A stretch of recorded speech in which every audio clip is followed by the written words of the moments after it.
ನಮಸ್ಕಾರ ವಿಕ್ರಮ್ ಗೌಡ್ರು ಸರ್. ನಮಸ್ಕಾರ. ಹೇಗಿದ್ದೀರಾ?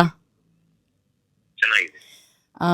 ಸರ್, ಭಾನುವಾರ ನಮ್ಮ ವೈಲ್ಡ್ ಭೀಮ ಕೋರೆ ಕಳ್ಕೊಳ್ತಾನೆ. ನನಗೂ ಕೂಡ ತುಂಬ ದುಃಖ ಆಗಿದೆ. ತುಂಬ ನೋವಲ್ಲಿದ್ದಾನೆ ಅವನು ಅಂತ.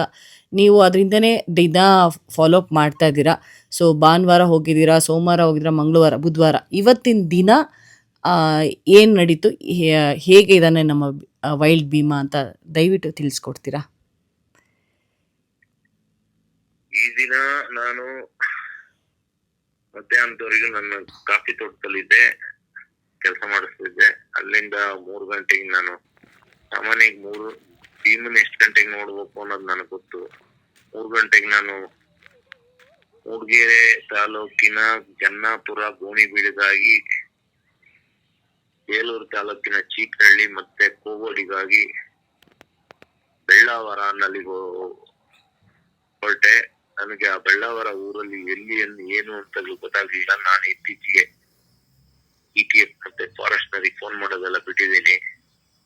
ಆಮೇಲೆ ಹುಡುಕಿ ಸುಮ್ಮನೆ ಒಂದ್ ಸೈಡ್ ಅಲ್ಲಿ ರೋಡ್ ಸೈಡ್ ನಿಲ್ಸ್ಕೊಂಡಿದ್ದೆ. ಅಷ್ಟೊತ್ತಿಗೆ ಯಾರೋ ಒಬ್ಬ ನನ್ನ ನೋಡಿ ಗುರ್ತಿರಿದು ನನ್ನ ಅಭಿಮಾನಿ ದೇವ್ರವನು ಒಂದು ಏನಣ್ಣ ಇಲ್ಲಿ ನಿಂತೀರಿ ಅಂದ್ರೆ, ನಾನು ಹೀಗೆ ಒಂದು ಆನೆ ಹುಡುಕೆ ಬಂದೆ, ಭೀಮನ್ನ ಇಲ್ಲಿ ಹೋಗೋದೊಂದು ಗೊತ್ತಾಗ್ತಾ ಇಲ್ಲ, ಇನ್ನು ವಾಪಸ್ ಹೋಗೋಣ ಅಂತ ಇದೀನಿ ಅಂತ ಹೇಳಿದೆ. ಅಂದ್ರೆ ಆ ರೋಡ್ ಯಾವ್ದು ಅಂದ್ರೆ ಬೇಲೂರು ಮತ್ತೆ ಮೂಡಿಗೆರೆ ಭಾಗದಿಂದ ಹೊರಟ್ರೆ ಅಲ್ಲಿಂದ ಹೋಗೋ ರೋಡ್. ಅಲ್ಲಿಂದ ನಾವು ಬೆಳ್ಳಾವರ ಹೋದ್ರೆ ನಮ್ ಲೆಫ್ಟ್ ಸೈಡಿಗೆ ಆ ರೋಡ್ ಹೋಗಿ ಅದು ಬೇಲೂರಿಗೆ ಹೋಗೋ ರೋಡ್. ಅದು ಅಲ್ಲಿ ನಾನು ನಿಂತಿದ್ದೆ. ಅದ್ರಲ್ಲಿ ಅವನು ನನಗೆ ಒಂದ್ ಕಡೆ ತೋರಿಸ್ತಾ ಇಲ್ಲ, ಇನ್ನೊಂದು 10 ಕಿಲೋಮೀಟರ್ ಮುಂದೆ ಹೋಗಿ, ಅದು ಕಾಫಿ ತೋಟ, 2 ಸೈಡು ಕಾಫಿ ತೋಟ. ಅದು ಅಲ್ಲಿ ಬೇರೆ ಬೈಲ್ ಜಾಗ ಅಲ್ಲ. ಆಮೇಲೆ ಅಲ್ಲಿಂದ ಒಂದು ಮೊಟ್ ರೋಡ್ ಸಿಗ್ತದೆ ಚಿಕ್ಕದು ಲೆಫ್ಟ್ ಸೈಡಿಗೆ, ಅಲ್ಲಿಂದ ಮುಂದೆ ಹೋಗಿ ಅಲ್ಲಿ ಒಂದು ಫಾರೆಸ್ಟ್ ಜೀಪ್ ನಿಂತಿದೆ ಅಂದ. ಆಮೇಲೆ ಅಷ್ಟೊತ್ತಿಗೆ ನಾನು ಹುಡುಕಿ ಸಾಕಾಗಿ ಒಂದು 4:45 ನಾನು ಇವತ್ತು ನನ್ನ ಆಫ್ ರೋಡ್ ಜೀಪ್ ತಗೊಂಡು ಹೋಗಿದ್ದೆ, 4 ವೀಲ್ ಜೀಪ್ ತಗೊಂಡು ಹೋಗಿದ್ದು ಒಳ್ಳೇದೇ ಆಯ್ತು. ಆಮೇಲೆ ನಾನು ಅಲ್ಲಿ ಹೋಗಿ ಅಲ್ಲೊಂದ್ ಕಡೆ ನೋಡ್ತೀನಿ, ಆ ಫಾರೆಸ್ಟ್ ಜೀಪ್ ನಿಲ್ಸಿದ್ರು. ಅಲ್ಲಿಂದ ಮುಂದೆ ಅದು ಯಾವ ರೀತಿ ಅಂದ್ರೆ, ಅಲ್ಲಿದು ಲೊಕೇಶನ್ ಯಾವ ರೀತಿ ಅಂದ್ರೆ, ಸುಮಾರು ಒಂದು 500 ಮೀಟರ್ ಅಗಲ, ಆಮೇಲೆ 1 ಕಿಲೋಮೀಟರ್ ಉದ್ದ, ಅಷ್ಟು ದೊಡ್ಡ ಒಂದು ಮೊಟ್ಟೆ ಕೊಯ್ಲು. ನಾನು ಕಾಲದಲ್ಲಿ ಅಲ್ಲಿ ಭತ್ತ ಬೆಳಿತಿದ್ದೆ. ಆದ್ರೆ ಈಗ ನಮ್ಮ ರೈತರೆಲ್ಲ ಸೋಮಾರಿಗಳು, ಅದ್ರ ಜೊತೆಗೆ ಆನೆಗಳು ಬಂದು ಸೇರ್ಕೊಂಡ್ಮೇಲೆ ಈಗ ಭತ್ತ ಬೆಳೆಯಕ್ ಬಿಟ್ಟಿದ್ದಾರೆ. ನಾನು ಆಮೇಲೆ ಜೀಪ್ ಮುಂದೆ ಹೋದಾಗ ನನ್ನಲ್ಲೊಂದು ದೊಡ್ಡ ಕೆಸರೊಳಗೆ ನನ್ನ ಗಾಡಿ ಸಿಕ್ಕಾಕಿಂತು. ಆದ್ರೂ 4 ವೀಲ್ ಹಾಕಿ ನಾನು ನನ್ನ ಗಾಡಿ ಮುಂದಕ್ಕೆ ತಗೊಂಡು ಹೋಗ್ಬೇಕಾದ್ರೆ ನನಗೆ ಅಲ್ಲಿ ನಮ್ಮ ETF ಹುಡುಗರು ನಿಂತಿರೋದು ಕಾಣ್ತು. ಆಮೇಲೆ ನಾನು ಅಲ್ಲಿಂದ ಗಾಡಿ ನಿಲ್ಸಿ ನಡ್ಕೊಂಡು ಹೋಗೋದೆ. ಅಂದ್ರೆ ಆ ಗಟ್ಟೆ ಸುಮಾರು 10 ಅಡಿ ಹೈಟ್ ಇತ್ತು. 10 ಅಡಿಯಿಂದ ಕೆಳಗಡೆ ಒಂದು ಬೈಲು ಮತ್ತೆ ಅಂದ್ರೆ ಎಲ್ಲ ಪಾಳು ಬಿದ್ದಿರೋದು. ಅದ್ರಿಂದ ಮುಂದ್ಗಡೆ ಒಂದು ಕಾಫಿ ತೋಟದ ಒಳಗೆ ನಂಗೆ ಬುಸ್ಸು ಅನ್ನೋ ಸೌಂಡ್ ಬಂತು. ಅದು ಅಂದ್ರೆ ದೂರ ಉಸಿರು ಬಿಡೋದು ನಿಲ್ಸೇ ಇಲ್ಲ. ಅಷ್ಟೊತ್ತಿಗೆ ETF ಹುಡುಗರು ಕೇಳ್ದೆ, ಕೈ ತೋರಿಸಿರು. ಅಷ್ಟೊತ್ತಿಗೆ 5 ಗಂಟೆ ಆಯ್ತು. ಆಮೇಲೆ ನೋಡ್ತಾ ನಿಂತಿದ್ದೇವೆ. ಅಷ್ಟೊತ್ತಿಗೆ ಒಂದು ಸಿಲ್ವರ್ ಮರ, ಅಂದ್ರೆ ಸಿಲ್ವರ್ ಓಕ್ ಅಂತ ಕಾಫಿಗೆ ಹಾಕಿರೋ ನೆರಳು ಮರ ದೂರಾಗ ಅಲ್ಲಾಡ್ತು. ಈಗ ಬಂದ ಅಂತ ಆಯ್ತು. ನನಗೆ ಒಂಥರ ಇಡೀ ಬಾಡಿಯಲ್ಲೆಲ್ಲ ಒಂಥರ ಕರೆಂಟ್ ಶಾಕ್ ಹೊಡ್ದಂಗಾಯ್ತು. ಬರ್ತಾನೆ ಅಂತ ಭೀಮನ ಅಗಲವಾದ ತಲೆ, ಹಣೆ, ಆ ಕುಂಭಸ್ಥಳ ಕಾಣ್ತು ಫಸ್ಟ್. ಆಮೇಲೆ ಇನ್ನು ಭೀಮ ನಮ್ಮ ಏನಾರ ನೋಡಿಬಿಟ್ರೆ ಅಂತ ಹೇಳಿ ನಾನು ಅಲ್ಲೇ ಮಂಡಿ ಹುರ್ಕೊಂಡು ಕುತ್ಕೊಂಡು ನೋಡ್ತಾ ಇದ್ದೆ. ನನ್ನಿಂದ 10 ಅಡಿ ಕೆಳಗೆ, ನನ್ನಿಂದ ಒಂದು 50 ಮೀಟರ್ ದೂರದಲ್ಲಿ ಭೀಮ ಬಂದು ಓಪನ್ ಜಾಗ ಹೊರಟ. ಏನೇ ಗಾಯ ಆಗಿ ಏನೇ ಮನ್ಸಿಗೆ ಬೇಜಾರಾಗಿದ್ರು ಭೀಮ ಗಾಂಭೀರ್ಯವನ್ನು ಬಿಡಲೇ ಇಲ್ಲ.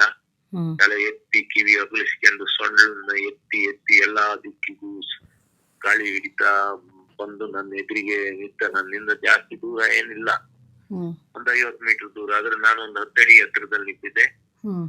ಆಮೇಲೆ ಭೀಮ ಆ ಕಡೆ ಈ ಕಡೆ ಎಲ್ಲ ಒಂದ್ ಕಡೆ ಲೆಫ್ಟ್ ಸೈಡ್ ಒಂದು ಪೋಸ್ ಕೊಟ್ಟ, ಇನ್ನೊಂದ್ಸತಿ ರೈಟ್ ಸೈಡ್ ಕೊಟ್ಟ. ಹ್ಮ್ ಆಮೇಲೆ ಪದೇ ಪದೇ ಮತ್ತೆ ಆ ಕೋರೆ ಮುರಿದ ಜಾಗಕ್ಕೆ ಸೊಂಡ್ಲಲ್ಲಿ ಬುಸ್ ಅಂತ ಬಿಟ್ಕೊಂತಲೇ ಇದ್ದ. ಹ್ಮ್ ಬಹುಶಃ ನೊಣಗಳ ಕಾಟನೂ ಇರ್ಬೋದು. ಹ್ಮ್ ಕೆಲವು ಜಾತಿ ನೊಣಗಳು ಮೊಟ್ಟೆ ಇಟ್ಟು ಅಲ್ಲಿ ಮರಿ ಮಾಡಿ ಆ ಮಾಂಸಕ್ಕೆ ಅಲ್ಲಿ ತೊಂದರೆ ಕೊಡ್ತವೆ, ಹ್ಮ್ ಅದಕ್ಕೆ ಇರ್ಬೋದು. ಅಂತೂ ಭೀಮ ಹಂಗೆ ಸುತ್ತೋಡ್ದು ಎಲ್ಲ ನೋಡ್ತಾ ಇದ್ದೆ ಖುಷಿಯಲ್ಲಿ. ಒಂದು ಕಣ್ತುಂಬ ನೋಡುದು ಅಂತ ಸುಮಾರು ಒಂದು 15 ದಿವಸದ ಹಿಂದೆ ನಾನು ಭೀಮ ಇದ್ದ ಜಾಗದಲ್ಲೇ ಹೋಗಿ ಕರೆಕ್ಟ್ ಆಗಿ ಕಣ್ತುಂಬಾನೇ ನೋಡ್ಕೊಂಡ್ ಬಂದಿದ್ದೆ. ಹ್ಮ್ ಆಮೇಲೆ ಇವತ್ತು ನೋಡ್ತಾ ಇದ್ದೆ ಅಷ್ಟೊತ್ತಿಗೆ ಆ ಕಡೆಯಿಂದ ಫಾರೆಸ್ಟ್ ಡಿಪಾರ್ಟ್ಮೆಂಟ್ ಅನ್ಬಿಟ್ಟಿದ್ದು ಡ್ರೋನ್ ಬಂತು. ಡ್ರೋನ್ ಸೌಂಡ್ ಬಂದ ಭೀಮ ಮತ್ತೆ ಯೂಟ್ಯೂಬ್ ಮಾಡ್ಕೊಂಡು ಸೀದಾ ಹೋಗಿ ಎಲ್ಲ ಮಾರುಕಟ್ಟೆ ನಿಂತ್ಕೊಂಡ. ಯಾಕಂದ್ರೆ ಜೇನುಹುಳುಗಳು ಇಲ್ಲ ದುಂಬಿಗಳ ಸೌಂಡು ಆನೆಗಳ ಕಿವಿಗೆ ಅದು ಆನೆಗಳು ಸೀಸಲ್ಲ ಶಬ್ದನ.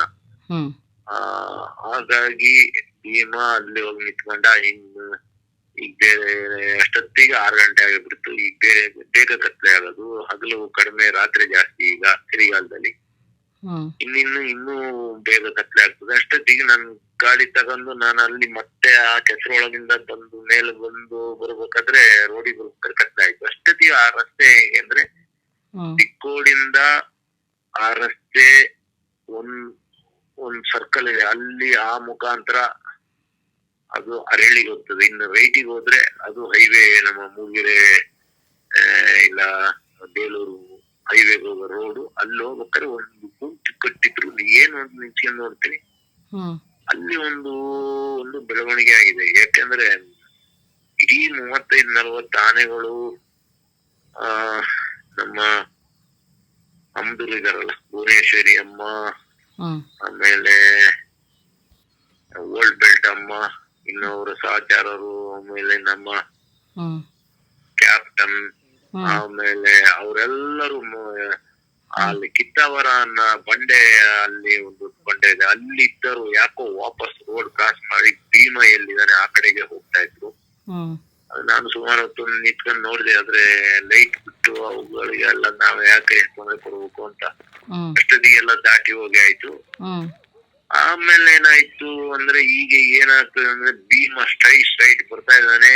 ಆ ಇವ್ರುಗಳು ಬಂದ ರಸ್ತೆ ಅಂದ್ರೆ ಹೆಜ್ಜೆಯ ಜಾಡ್ನಲ್ಲಿ ಇವ್ರುಗಳು ಅತ್ತಗೆ ಹೋಗ್ತಿದ್ದಾರೆ. ಆ ಕಡೆನೆ ಹೋದ್ರೆ ಈಗ ಏನಾಗಿದೆ ಅಂದ್ರೆ ಈಗ ಮತ್ತೆ ಒಂದು ಪ್ರಕೃತಿ ಒಂದು ಹೊಸ ಬದಲಾವಣೆ ಆಗಿದೆ. ಈಗ ಮೊನ್ನೆ ಚಂಡಮಾರುತ ಇದ್ದಾಗ ನಮ್ಮ ಈಶಾನ್ಯ ಅಲ್ಲ ನೈಋತ್ಯ ಮಾರುತಗಳು ಅಂದ್ರೆ ಅರಬ್ಬಿ ಸಮುದ್ರ ಕಡೆಯಿಂದ ಗಾಳಿ ಬೀಸ್ತಾ ಇತ್ತು. ನಿನ್ನೆ ಬೆಳಗ್ಗೆಯಿಂದ ಬದಲಾವಣೆ ಆಗಿ ಪ್ರಕೃತಿಯಲ್ಲಿ ಈಗ ಮತ್ತೆ ಈಶಾನ್ಯ ಮಾರುತಗಳು ಅಂದ್ರೆ ಬಂಗಾಳ ಕೊಲ್ಲಿ ಕಡೆಯಿಂದ ಗಾಳಿ ಬೀಸ್ತಾ ಇದೆ, ಅಂದ್ರೆ ಭೀಮನ್ ಕಡೆಯಿಂದ ಗಾಳಿ ಬೀಸ್ತಾ ಇತ್ತು ಇವುಗಳಿಗೆ.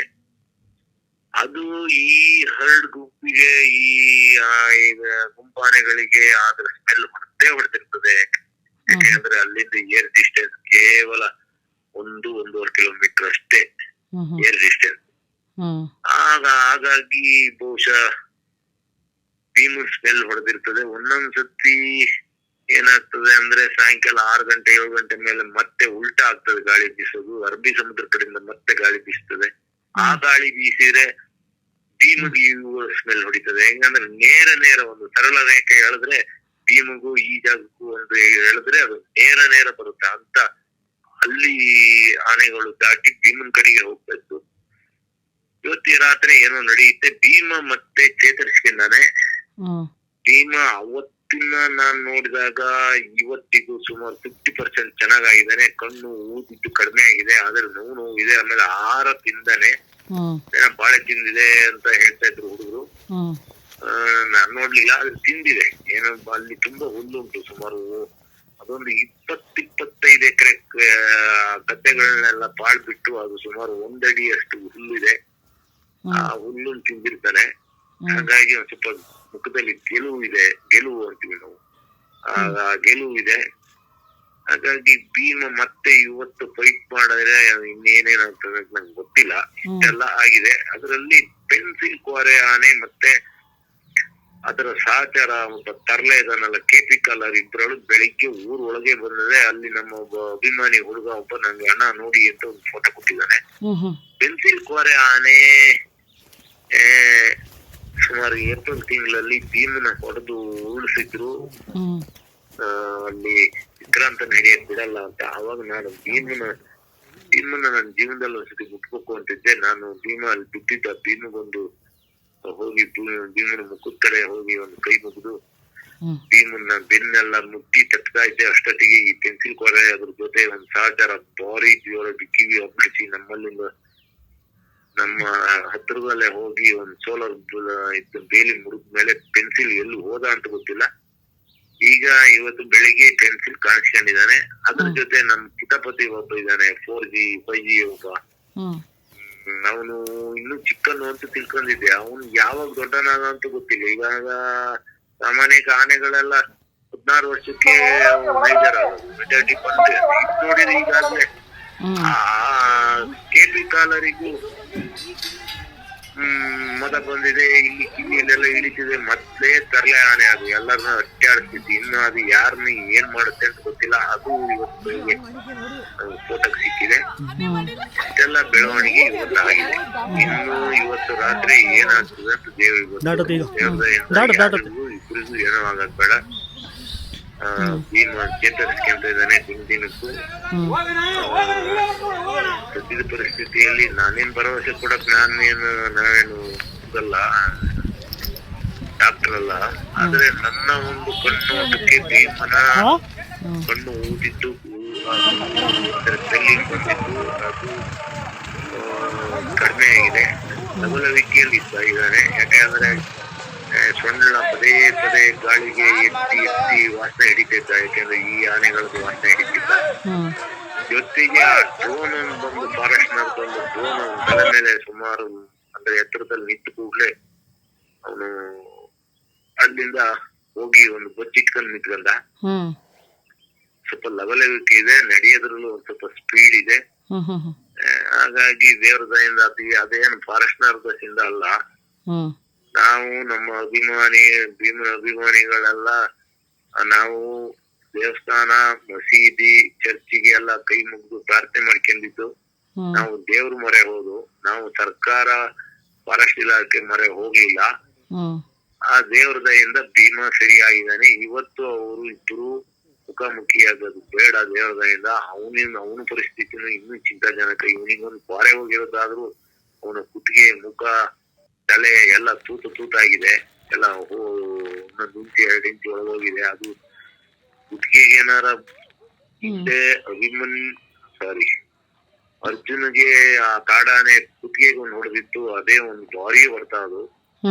ಹಾಗೆ ಏನಾರ ಇದಕ್ಕೂ ಒಂದು ಹೊತ್ತ ಬಿದ್ದಿದ್ರೆ ಇದು ಚೇತರಿಸ್ಕೊಳಕ್ಕೆ ಭಾರಿ ಸಮಯ ಬೇಕು. ಕ್ಯಾಪ್ಟನಿಗೂ ದೇವರದಿಂದ ಕ್ಯಾಪ್ಟನಿಗೂ ಒಳ್ಳೇದಾಗ್ಲಿ. ಯಾಕೆಂದ್ರೆ ನಾವು ಆನೆ ಪ್ರೇಮಿಗಳು. ಕಳೆದ ವರ್ಷ ಕೂಡ ಆಗಿತ್ತಂತಲ್ಲ ಆನೆ ಪ್ರೇಮಿಗಳು ನಾವು. ಹಾಗಾಗಿ 2 ಆನೆಗಳು ದೇವ್ರ ದಯಿಂದ ದೇವ್ರ ಕಾಪಾಡು. ಅವ 2 ಆನೆಯನ್ನ ದೇವ್ರೇ ಕಾಪಾಡ್ಬೇಕು. ನಮ್ ಕೈಯಲ್ಲಂತೂ ಸಾಧ್ಯ ಇಲ್ಲ. ಇಷ್ಟ ಆಗಿದೆ ಇವತ್ತು ಘಟನೆ. ನಾನು ನಾಳೆನೂ ಆನೆ ನೋಡಕ್ ಹೋಗ್ತೀನಿ. ಓಕೆ, ನಾಳೆನೂ ಹೇಳಿ ವಿಕ್ರಮ್ ಗೌಡ್ರು ಸರ್, ನಾಳೆನೂ ಅಪ್ಡೇಟ್ ಕೊಡಿ. ಮತ್ತೆ ಚಿಕಿತ್ಸೆ ಏನಾದ್ರು ಬೇಕಾಗತ್ತಾ? ಚಿಕಿತ್ಸೆ ಏನಂತ ಫಾರೆಸ್ಟ್ ಆಫೀಸರ್ ಚಿಕಿತ್ಸೆ ಬಗ್ಗೆ? ಏನಿಲ್ಲ, ಚಿಕಿತ್ಸೆ ಇಲ್ಲ. ಇವರೆಲ್ಲ ಚಿಕಿತ್ಸೆ ಕೊಡ್ತಾರೆ, ಕೊಡಬೇಕಿತ್ತು.